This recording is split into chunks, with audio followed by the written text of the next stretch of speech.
जय श्री कृष्ण। मित्रों नमस्कार। मैं विनोद शुक्ला प्रयागराज से आपका हार्दिक अभिनंदन करता हूं हमारे YouTube चैनल आत्मसृजन में। तो आइए मित्रों, आज हम श्रीमद् भगवद गीता के 18वें अध्याय का अंतिम एवं 18वां अध्याय है और ये अंतिम अध्याय है। इसका हम हिंदी में पाठ श्रवण करते हैं। ओम श्री परमात्मने नमः। 18वां अध्याय। उसके उपरांत अर्जुन बोले, हे महाबाहो, हे अंतर्यामिन, हे वासुदेव, मैं संन्यास और त्याग के तत्व को पृथक पृथक जानना चाहता हूँ। इस प्रकार अर्जुन के पूछने पर श्री कृष्ण भगवान बोले, हे अर्जुन, कितने ही पंडित जन तो काम्य कर्मों के त्याग को संन्यास जानते हैं। काम्य कर्म क्या है, इसका नीचे अर्थ दिया है।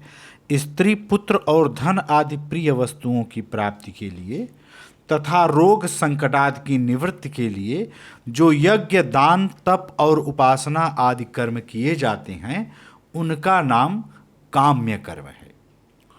तो भगवान कह रहे हैं कि हे अर्जुन, कितने ही पंडित जन तो काम्य कर्मों के त्याग को संन्यास जानते हैं और कितने ही विचार कुशल पुरुष सब कर्मों के फल के त्याग को त्याग कहते हैं। देखिए, सब कर्मों के फल के त्याग, इसका अर्थ नीचे दिया है कि ईश्वर की भक्ति, देवताओं का पूजन, माता पितादि गुरुजनों की सेवा, यज्ञ, दान और तप तथा वर्णाश्रम के अनुसार आजीविका द्वारा गृहस्थ का निर्वाह एवं शरीर संबंधी खान पान इत्यादि जितने कर्तव्य कर्म हैं, उन सब में इस लोक और परलोक की संपूर्ण कामनाओं के त्याग का नाम सब कर्मों के फल का त्याग है। तो भगवान कहते हैं कि हे अर्जुन, कितने ही पंडित जन तो काम्य कर्मों के त्याग को संन्यास जानते हैं और कितने ही विचार कुशल पुरुष सब कर्मों के फल के त्याग को ही त्याग कहते हैं। तथा कई एक विद्वान ऐसे कहते हैं कि कर्म सभी दोष युक्त हैं, इसलिए त्यागने के योग्य हैं, और दूसरे विद्वान ऐसे कहते हैं कि यज्ञ, दान और तप रूप कर्म त्यागने योग्य नहीं है। परंतु हे अर्जुन, उस त्याग के विषय में तू मेरे निश्चय को सुन। हे पुरुष श्रेष्ठ, वह त्याग सात्विक, राजस और तामस ऐसे 3 प्रकार का ही कहा गया है तथा यज्ञ, दान और तप रूप कर्म त्यागने के योग्य नहीं है, किंतु वह निस्संदेह करना कर्तव्य है, क्योंकि यज्ञ, दान और तप यह तीनों ही बुद्धिमान पुरुषों को पवित्र करने वाले हैं। बुद्धिमान का अर्थ नीचे दिया है, वह मनुष्य बुद्धिमान है जो कि फल और आसक्ति को त्याग कर केवल भगवत अर्थ कर्म करता है, वही बुद्धिमान है। तो बुद्धिमान पुरुषों को पवित्र करने वाले हैं ये तीनों ही। कौन? यज्ञ, दान और तप। इसलिए हे पार्थ, यह यज्ञ, दान और तप रूप कर्म तथा और भी संपूर्ण श्रेष्ठ कर्म आसक्ति को और फलों को त्याग कर अवश्य करने चाहिए, ऐसा मेरा निश्चय किया हुआ उत्तम मत है। और हे अर्जुन, नियत कर्मों का त्याग करना योग्य नहीं है, इसलिए मोह से उसका त्याग करना तामस त्याग कहा गया है। नियत कर्म कौन से हैं? तो इसी अध्याय के 48वें श्लोक की टिप्पणी में इसका अर्थ देखना चाहिए, ये अभी आगे आएगा। हे अर्जुन, नियत कर्मों का त्याग करना योग्य नहीं है, इसलिए मोह से उसका त्याग करना तामस त्याग कहा गया है। यदि कोई मनुष्य जो कुछ कर्म है वह सब ही दुख रूप है, ऐसे समझकर शारीरिक क्लेश के भय से कर्मों का त्याग कर दे, तो वह पुरुष उस राजस त्याग को करके भी त्याग के फल को प्राप्त नहीं होता है, अर्थात उसका वह त्याग करना व्यर्थ ही होता है। हे अर्जुन, करना है कर्तव्य ऐसे समझकर ही जो शास्त्र विधि से नियत किया हुआ कर्तव्य कर्म आसक्ति को और फल को त्याग कर किया जाता है, वह ही सात्विक त्याग माना गया है। अर्थात कर्तव्य कर्मों को स्वरूप से न त्याग कर उनमें जो आसक्ति और फल का त्यागना है, वही सात्विक त्याग माना गया है। हे अर्जुन, जो पुरुष अकल्याणकारक कर्म से तो द्वेष नहीं करता है और कल्याणकारक कर्म में आसक्त नहीं होता है, वह शुद्ध सत्वगुण से युक्त हुआ पुरुष संशय रहित, ज्ञानवान और त्यागी है। क्योंकि देहधारी पुरुष के द्वारा संपूर्णता से सब कर्म त्यागे जाने को शक्य नहीं है।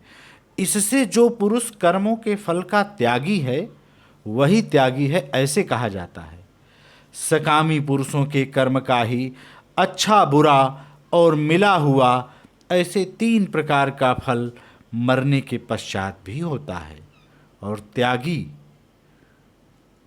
का अर्थ नीचे दिया है, संपूर्ण कर्तव्य कर्मों में फल, आसक्ति और कर्तापन के अभिमान को जिसने त्याग दिया है, उसी का नाम त्यागी है। तो और त्यागी पुरुषों के कर्मों का फल किसी काल में भी नहीं होता, क्योंकि उनके द्वारा होने वाले कर्म वास्तव में कर्म नहीं हैं। हे महाबाहो, संपूर्ण कर्मों की सिद्धि के लिए अर्थात संपूर्ण कर्मों के सिद्ध होने में यह 5 हेतु सांख्य सिद्धांत में कहे गए हैं, उनको तू मेरे से भली प्रकार जान। हे अर्जुन, इस विषय में आधार और कर्ता तथा न्यारे न्यारे कारण और नाना प्रकार की न्यारी न्यारी चेष्टा एवं वैसे ही 5वां हेतु दैव कहा गया है। उपरोक्त में आधार का अर्थ यह है कि जिसके आश्रय कर्म किए जाएं, उसका नाम आधार है। उपरोक्त में न्यारे न्यारे करण, तो न्यारे न्यारे करण क्या हैं? जिन जिन इंद्रियादिकों के और साधनों के द्वारा कर्म किए जाते हैं, उनका नाम करण है। और इसी प्रकार 5वां हेतु दैव, तो 5वां हेतु दैव क्या है? पूर्वकृत शुभाशुभ कर्मों के संस्कारों का नाम दैव है। क्योंकि मनुष्य मन, वाणी और शरीर से शास्त्र के अनुसार अथवा विपरीत भी जो कुछ कर्म आरंभ करता है, उसके यह 5 ही कारण है। परंतु ऐसा होने पर भी जो पुरुष अशुद्ध बुद्धि का अर्थ है कि सत्संग और शास्त्र के अभ्यास से तथा भगवत अर्थ, कर्म और उपासना के करने से मनुष्य की बुद्धि शुद्ध होती है। इसलिए जो उपयुक्त साधनों से रहित है, उसकी बुद्धि अशुद्ध है, ऐसा समझना चाहिए। तो भगवान कहते हैं कि परंतु ऐसा होने पर भी जो पुरुष अशुद्ध बुद्धि होने के कारण उस विषय में केवल शुद्ध स्वरूप आत्मा को कर्ता देखता है, वह मलिन बुद्धि वाला अज्ञानी यथार्थ नहीं देखता है। हे अर्जुन, जिस पुरुष के अंतःकरण में मैं करता हूँ ऐसा भाव नहीं है, तथा जिसकी बुद्धि सांसारिक पदार्थों में और संपूर्ण कर्मों में लिपायमान नहीं होती, वह पुरुष इन सब लोकों को मार कर भी वास्तव में न तो मारता है और न पाप से बंधता है। न पाप से बंधता है का अर्थ दिया है कि जैसे अग्नि, वायु और जल द्वारा प्रारब्धवश किसी प्राण की हिंसा होती देखने में आवे, तो भी वह वास्तव में हिंसा नहीं है, वैसे ही जिस पुरुष का देह में अभिमान नहीं है और स्वार्थ रहित केवल संसार के हित के लिए ही जिसकी संपूर्ण क्रियाएं होती हैं, उस पुरुष के शरीर और इंद्रियों द्वारा यदि किसी प्राणी की हिंसा होती हुई लोक दृष्टि में देखी जाए, तो भी वह वास्तव में हिंसा नहीं है, क्योंकि आसक्ति, स्वार्थ और अहंकार के न होने से किसी प्राणी की हिंसा हो ही नहीं सकती, तथा बिना कर्तृत्वाभिमान के किया हुआ कर्म वास्तव में अकर्म ही है, इसलिए वह पुरुष पाप से नहीं बनता है। तो यहाँ यही भगवान बता रहे हैं कि वह पुरुष इन सब लोगों को मारकर भी वास्तव में न तो मारता है और न पाप से बनता है। हे भारत, ज्ञाता, ज्ञान और ज्ञेय तीनों का अर्थ नीचे दिया है। ज्ञाता, जानने वाले का नाम ज्ञाता है, जो जानना चाहता है वही ज्ञाता है। उसके बाद ज्ञान, जिसके द्वारा जाना जाए उसी का नाम ज्ञान है। और ज्ञेय, ज्ञेय क्या है? जानने में आने वाली वस्तु का नाम ज्ञेय है।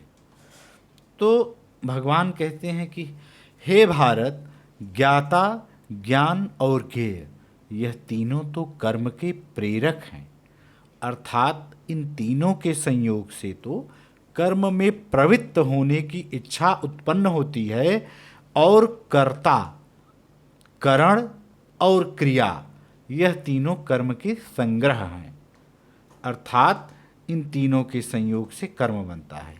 किन तीनों के संयोग से कर्म बनता है? कर्ता, करण और क्रिया। इसका नीचे अर्थ दिया है। कर्ता का मतलब हो, कर्ता का अर्थ है कि कर्म करने वाले का नाम ही कर्ता है। और करण क्या है? कर्म करने वाले जिन साधनों से कर्म किया जाए उनका नाम करण है। कर्ता कौन है? जो कर्म को करने वाला है वही कर्ता है। करण क्या है? जिन साधनों से कर्म को किया जाएगा उसका नाम करण है। और क्रिया, क्रिया क्या है? जिन साधनों से कर्म किया जाए उनका नाम करण है और करने का नाम क्रिया है। तो कर्ता, करण और क्रिया यह तीनों कर्म के संग्रह हैं, अर्थात इन तीनों के संयोग से कर्म बनता है।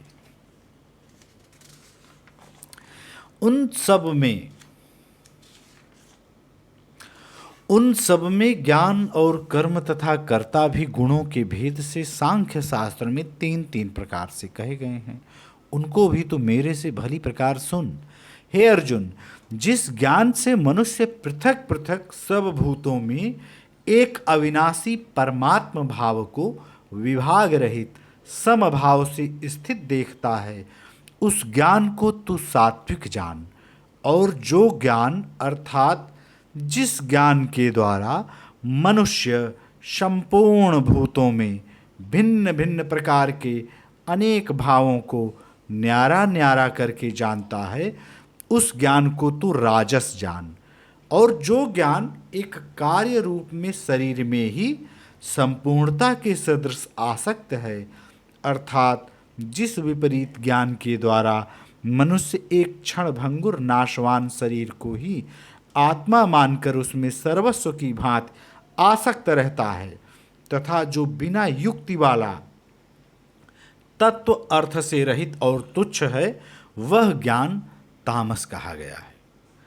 हे अर्जुन, जो कर्म शास्त्र विधि से नियत किया हुआ और कर्तापन के अभिमान से रहित फल को न चाहने वाले पुरुष द्वारा बिना राग द्वेष से किया हुआ है, वह कर्म सात्विक कहा जाता है।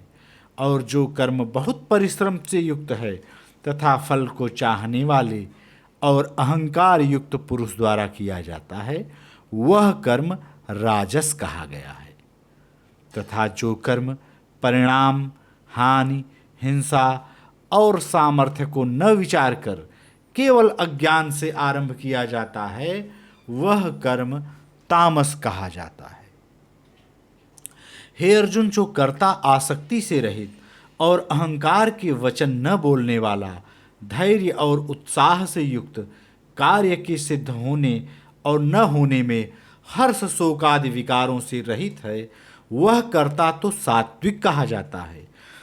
जो आसक्ति से युक्त कर्मों के फल को चाहने वाला और लोभी है तथा दूसरों को कष्ट देने के स्वभाव वाला, अशुद्धाचारी और हर्ष शोक से लिपायमान है, वह कर्ता राजस कहा गया है।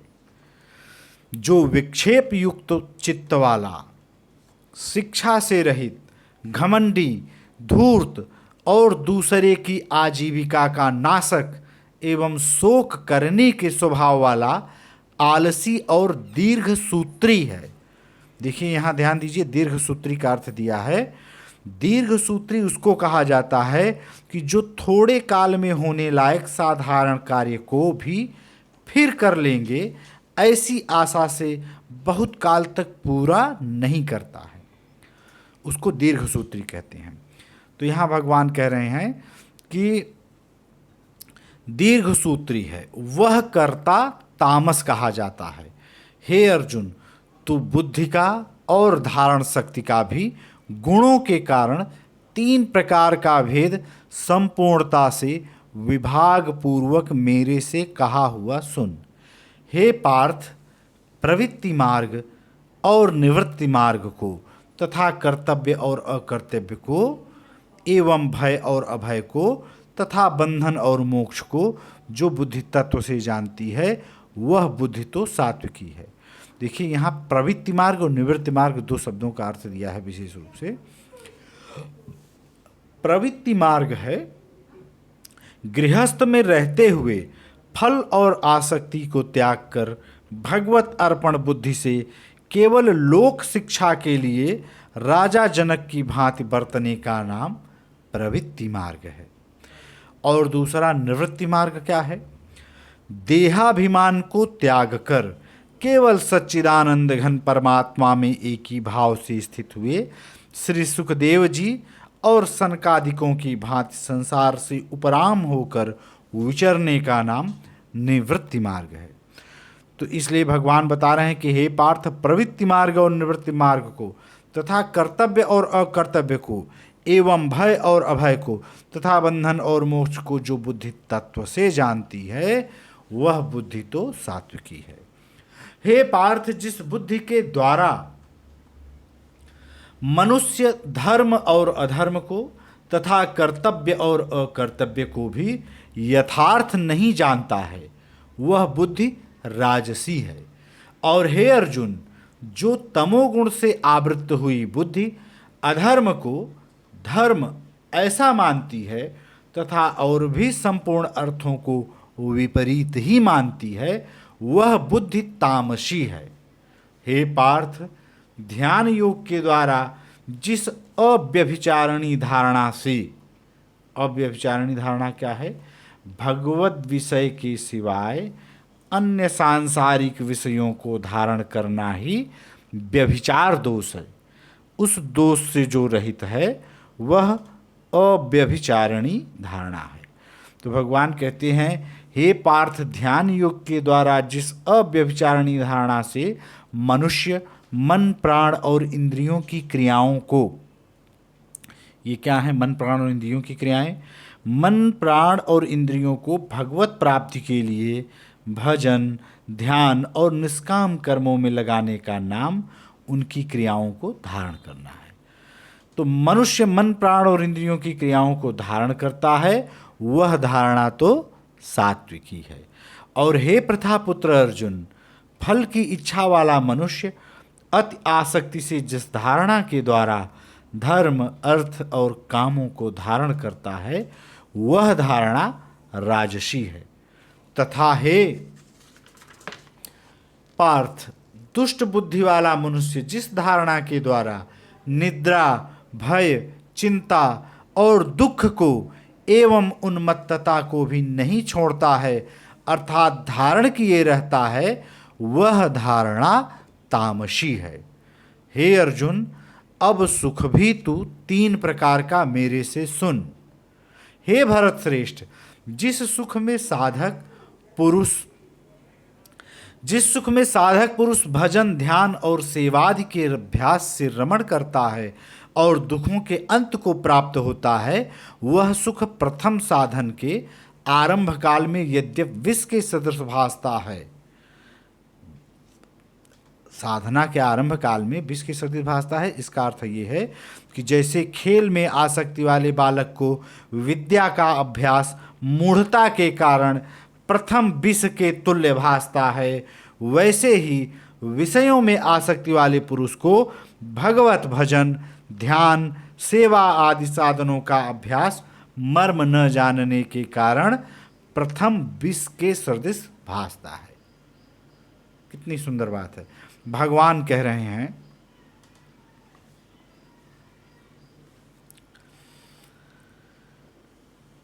कि वह सुख प्रथम साधन के आरंभ काल में यद्यपि विष के सदृश भासता है, परंतु परिणाम में अमृत के तुल्य है। इसलिए जो भगवत विषयक बुद्धि के प्रसाद से उत्पन्न हुआ सुख है, वह सात्विक कहा गया है। जो सुख विषय और इंद्रियों के संयोग से होता है, वह अद्यपि भोग काल में अमृत के सदृश भासता है, परंतु परिणाम में विष के सदृश है। अब देखिए, इसका अर्थ दिया है कि परिणाम में विष के सदृश कैसे है। बल, वीर्य, बुद्धि, धन, उत्साह और परलोक का नाशक होने से विषय और इंद्रियों के संयोग से होने वाले सुख के परिणाम को विष के सदृश कहा गया है। तो इसलिए वह सुख राजस कहा गया है, तथा जो सुख भोग काल में और परिणाम में भी आत्मा को मोहने वाला है, वह निद्रा, आलस्य और प्रमाद से उत्पन्न हुआ सुख तामस कहा गया है।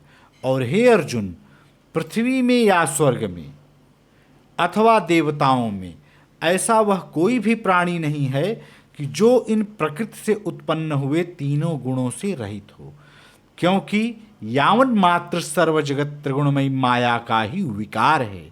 इसलिए हे परम तप, ब्राह्मण, क्षत्रिय और वैश्यों के तथा शूद्रों के भी कर्म स्वभाव से उत्पन्न हुए गुणों को करके विभक्त किए गए हैं।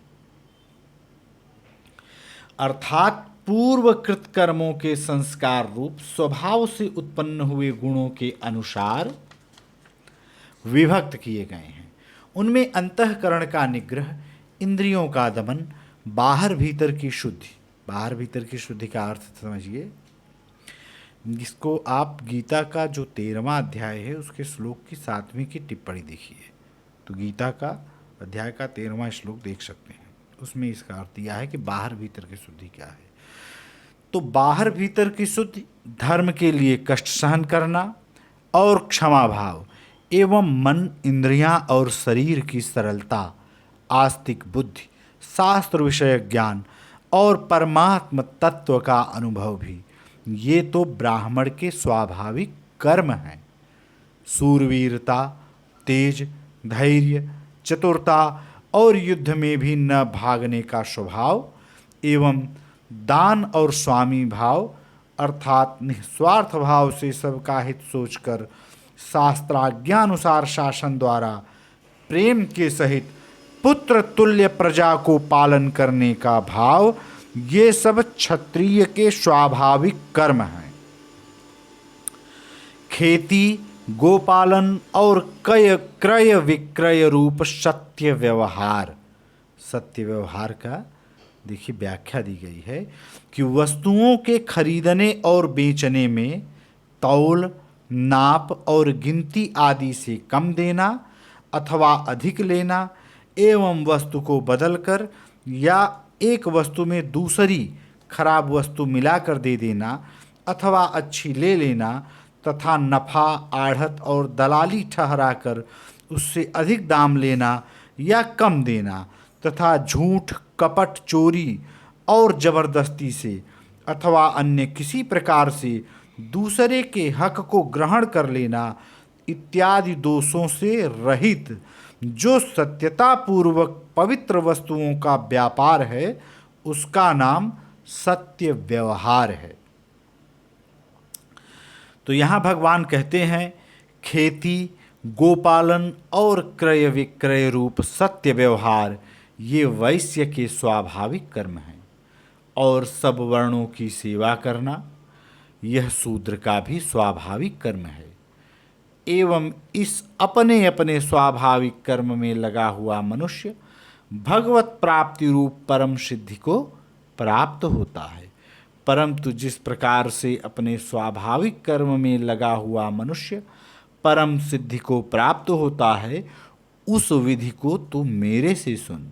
हे अर्जुन, जिस परमात्मा से सर्वभूतों की उत्पत्ति हुई है और जिससे यह सर्व जगत व्याप्त है, सर्व जगत व्याप्त है का अर्थ यह है जैसे बर्फ जल से व्याप्त है, वैसे ही संपूर्ण संसार सच्चिदानंद घन परमात्मा से व्याप्त है। तो जिससे यह सर्व जगत व्याप्त है, उस परमेश्वर को अपने स्वाभाविक कर्म द्वारा पूज कर, स्वाभाविक कर्म द्वारा पूज कर क्या है, जैसे पतिव्रता स्त्री पति को ही सर्वस्व समझकर पति का चिंतन करती हुई पति के आज्ञानुसार पति के ही लिए मन वाणी शरीर से कर्म करती है, वैसे ही परमेश्वर को ही सर्वस्व समझकर परमेश्वर का चिंतन करते हुए परमेश्वर की आज्ञानुसार मन वाणी और शरीर से परमेश्वर के लिए ही स्वाभाविक कर्तव्य कर्म का आचरण करना कर्म द्वारा परमेश्वर को पूजना है। तो स्वाभाविक कर्म द्वारा पूजकर मनुष्य परम सिद्धि को प्राप्त होता है। इसलिए अच्छी प्रकार आचरण किए हुए दूसरे के धर्म से गुण रहित भी अपना धर्म श्रेष्ठ है, क्योंकि स्वभाव से नियत किए हुए स्वधर्म रूप कर्म को करता हुआ मनुष्य पाप को नहीं प्राप्त होता। अतएव हे कुंती पुत्र, दोष युक्त भी स्वाभाविक कर्म को नहीं त्यागना चाहिए। अब दोष युक्त भी स्वाभाविक का अर्थ ये है कि प्रकृति के अनुसार शास्त्र विधि से नियत किए हुए जो वर्णाश्रम के धर्म सामान्य धर्म रूप स्वाभाविक कर्म है, उनको ही यहाँ स्वधर्म, सहज कर्म, स्वकर्म, नियत कर्म, स्वभावज कर्म या स्वभाव नियत कर्म इत्यादि नामों से कहा गया है।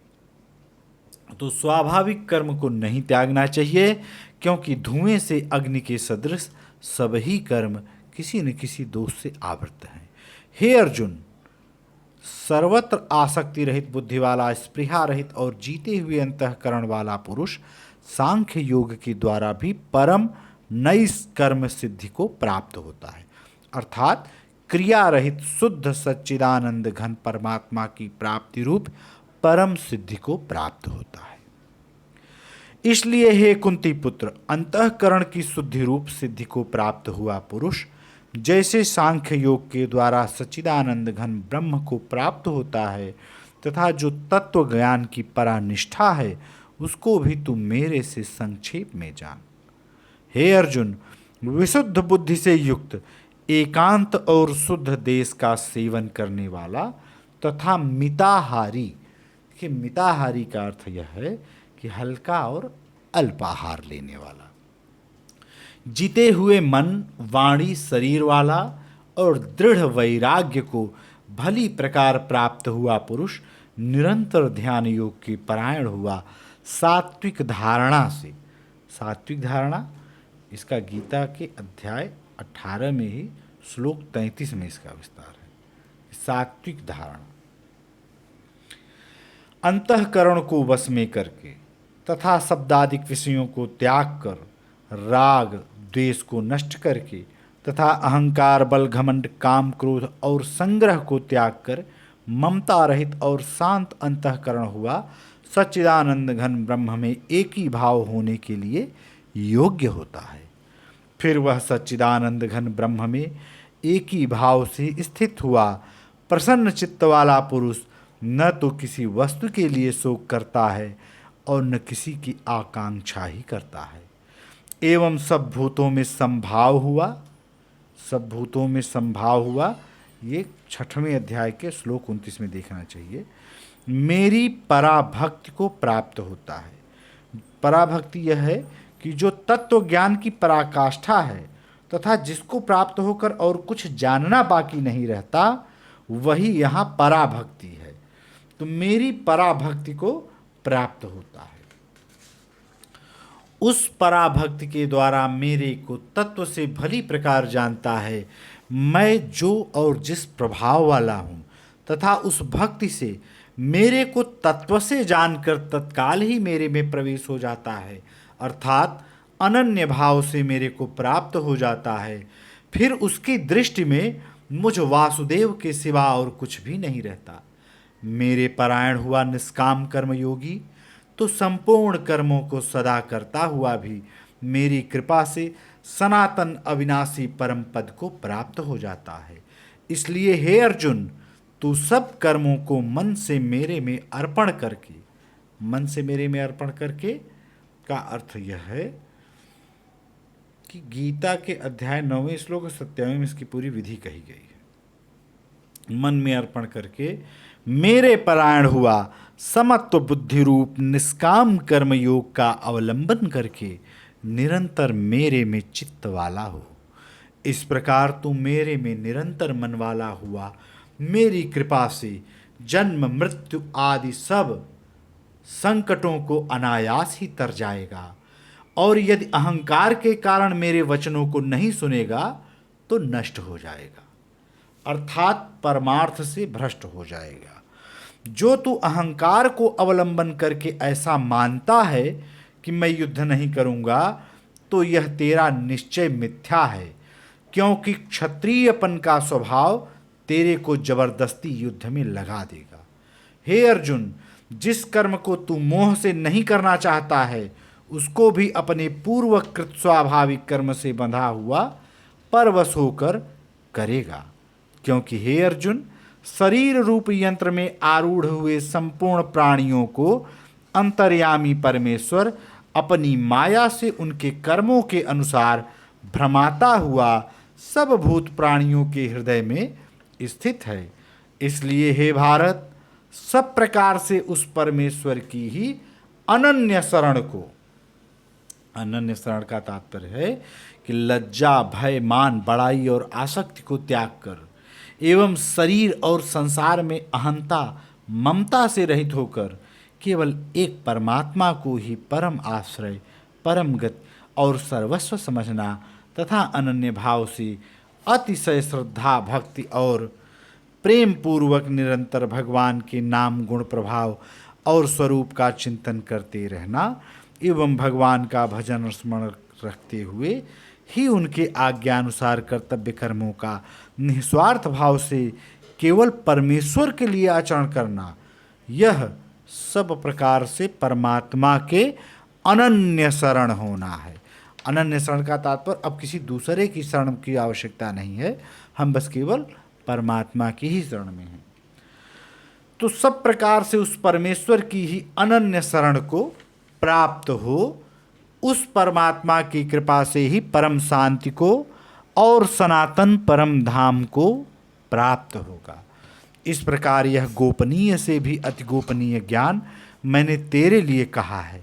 इस रहस्य युक्त ज्ञान को संपूर्णता से अच्छी प्रकार विचार के फिर तू जैसे चाहता है वैसे ही कर, अर्थात जैसी तेरी इच्छा हो वैसे ही कर। इतना कहने पर भी अर्जुन का कोई उत्तर नहीं मिलने के कारण श्री कृष्ण भगवान फिर बोले कि हे अर्जुन, संपूर्ण गोपनीयों से भी अति गोपनीय मेरे परम रहस्य युक्त वचन को तू फिर भी सुन, क्योंकि तू मेरा अतिशय प्रिय है। इससे यह परम हितकारक वचन मैं तेरे लिए कहूँगा।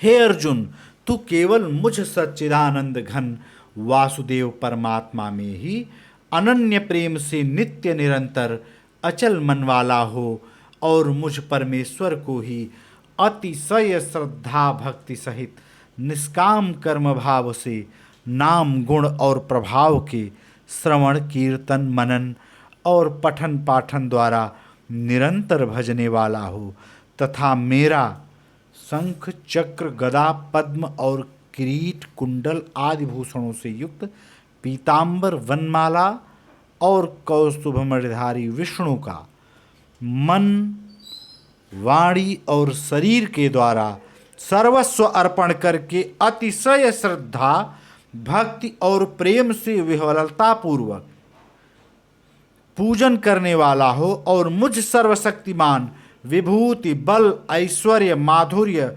गंभीरता, उदारता, वात्सल्य और सुहृदता आदि गुणों से संपन्न सबके आश्रय रूप वासुदेव को विनय भावपूर्वक भक्ति सहित साष्टांग दंडवत प्रणाम कर।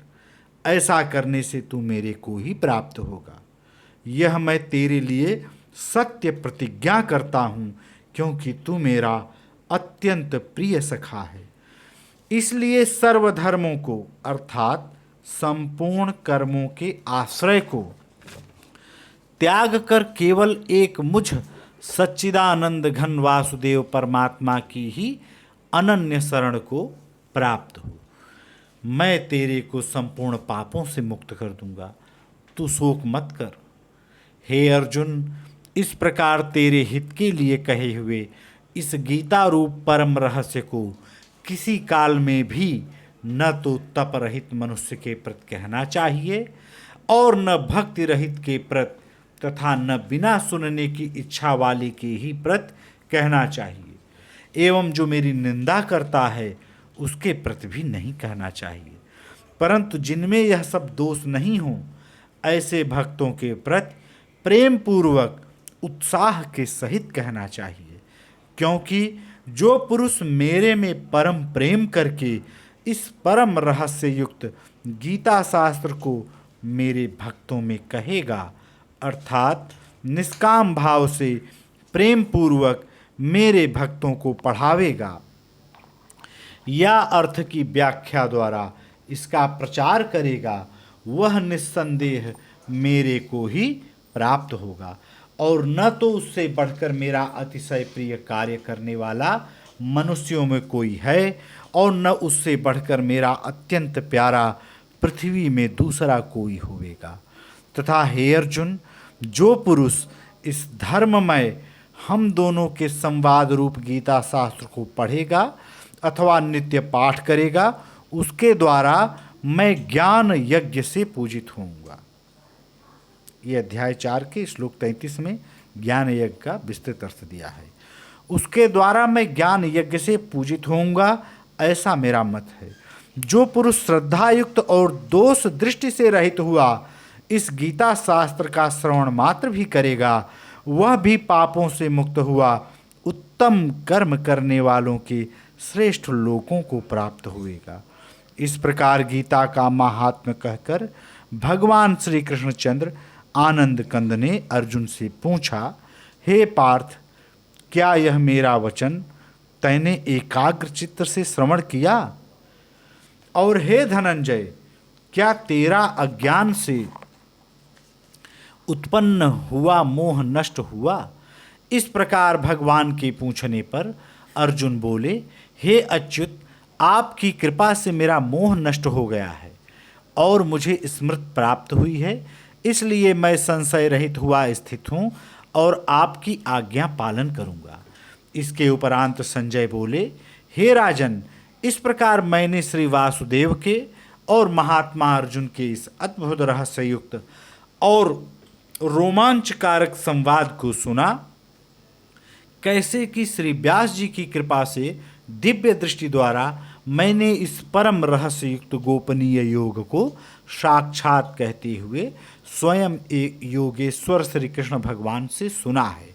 इसलिए हे राजन, श्री कृष्ण भगवान और अर्जुन के इस रहस्य युक्त कल्याणकारक और अद्भुत संवाद को पुनः पुनः स्मरण करके मैं बारंबार हर्षित होता हूँ। तथा हे राजन, श्री हरि का अर्थ यह है जिसका स्मरण करने से पापों का नाश होता है, उसका नाम हरि है। श्री हरि के उस अति अद्भुत रूप को भी पुनः पुनः स्मरण करके मेरे चित्त में महान आश्चर्य होता है और मैं बार बार हर्षित हो रहा हूँ। इस प्रकार अपनी स्थिति का वर्णन करते हुए गीता के उपदेश की और भगवान के अद्भुत रूप की स्मृति का महत्व प्रकट करके अब संजय धृतराष्ट्र से पांडवों की विजय की निश्चित संभावना प्रकट करते हुए इस अध्याय का उपसंहार करते हैं और कहते हैं, हे राजन, जहाँ योगेश्वर भगवान श्री कृष्ण हैं और जहाँ गांडीव धनुषधारी अर्जुन हैं, वहीं पर श्री विजय विभूति और अचल नीति है, ऐसा मेरा मत है। इस प्रकार उपनिषद, ब्रह्म विद्या तथा योग शास्त्र रूप श्रीमद् भगवद गीता के श्री कृष्ण अर्जुन संवाद में मोक्ष संन्यास योग नामक 18वां अध्याय संपूर्ण हुआ। जय श्री कृष्ण। कृष्णं वंदे जगद्गुरुम्।